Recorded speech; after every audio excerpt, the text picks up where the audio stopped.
Hey guys, and welcome to RC and Legos, and today I got another computer upgrade for my new computer.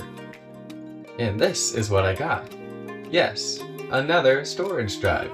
You might be thinking, why did you get another storage drive?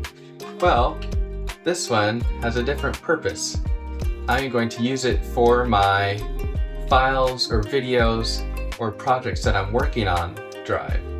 See, I've been doing some testing because I've been storing all my files on my rated hard drives.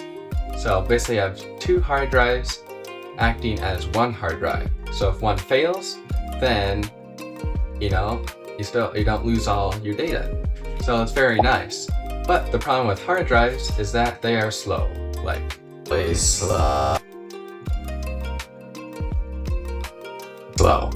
Like we're talking about 130 megabytes a second, whereas this thing can do about 5,000 megabytes a second.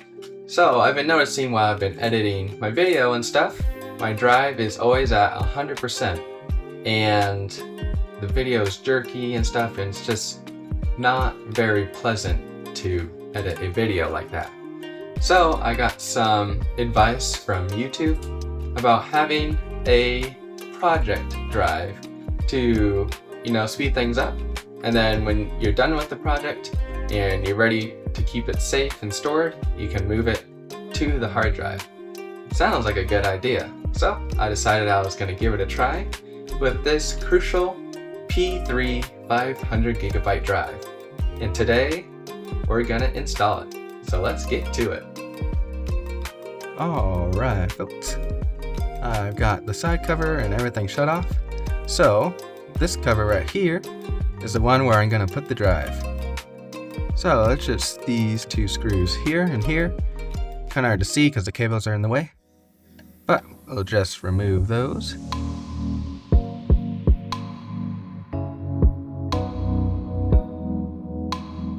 Alright, I have gotten the cover off. You can see here there's this sticky stuff here. It's thermal pad. So once I get the drive out, we'll take this out and it will help use this as a heatsink. But also looking in here, I do not see any screws in here, so that's sad. So I guess I have to leave my top drive just sitting there with the heatsink on it, holding it in place. Not sketchy or anything.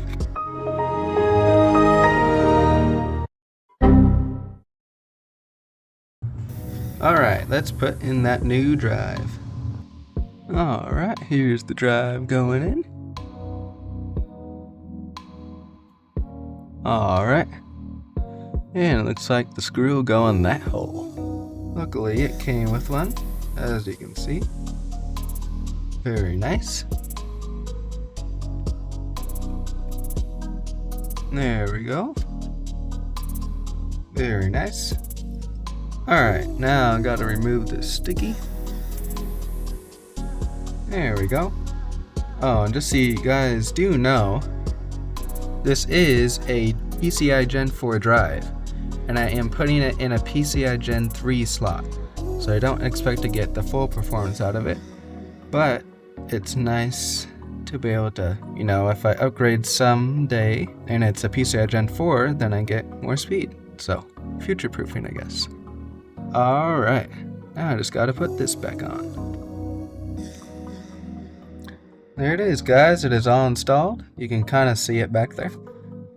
But now let's see if Windows detects it. Alright guys, here we go. You can see it shows that it is here and it needs to be initialized, so that's good. And I'm just gonna keep it on GPT. There we go. And you can see it here. So now we will create a volume and NTFS. Let's call it project drive. There we go. Next. Finish. There it is. And here is it in the Windows Explorer. So sweet. Alright, looks like it all works, and the upgrade is successful. Well, thank you guys for watching today's video, And I hope to see you in the next one. Bye!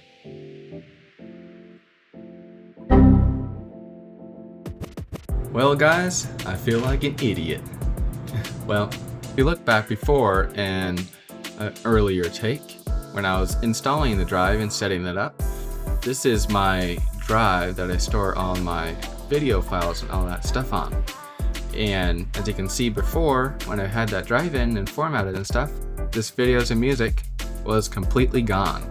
Scared myself a little bit, but I totally thought this was a Windows problem, because Windows is known for drives disappearing when you put new drives into them. Anyways, it was completely my fault, because if I would have read the manual on the motherboard, it says on page 6 that if I use that M.2 slot on the motherboard, it disables the SATA ports 5 and 6 on the motherboard. And so I had this drive here, or my 2 drives, because they're running in RAID actually, plugged into ports 5 and 6. And so whenever I plugged in that M.2, Windows didn't see this drive at all. So yeah, because I spent a couple days trying to figure out why Windows was being so stupid. But anyways, totally my fault. But it is up and running and working. So now we're going to show you some speed comparisons. Alright guys, so I'm in DaVinci Resolve. If I open up Task Manager here, go to here, and disk, there we go. Hard drive is at 100%. And I'm not even playing the video yet or doing anything. I think that's because it is actually rendering the video right now. So you can see here, my hard drive is at 100%, GPU's at about 14, and then CPU's at around, well right now it's at 20, but I did see it spike up to 30, something like that. So it's not using the computer's resources because we're limited by the hard drive. So now, let's switch over to the SSD and see how much faster it is. Alright guys, so as you can see, if I bring over Task Manager, see this is what the hard drive was doing before, 100%. But now, it's using the SSD, and it's only using about 13% of it, 10, 13. So that is a huge difference. And it is fast and smooth. Look at that, instant. Beautiful. So that makes me a lot happier. And I hope you guys enjoyed today's video. Had a little bit of trouble, but got it all figured out in the end, and it all seems to be working. So I'll see you guys in the next one. Bye.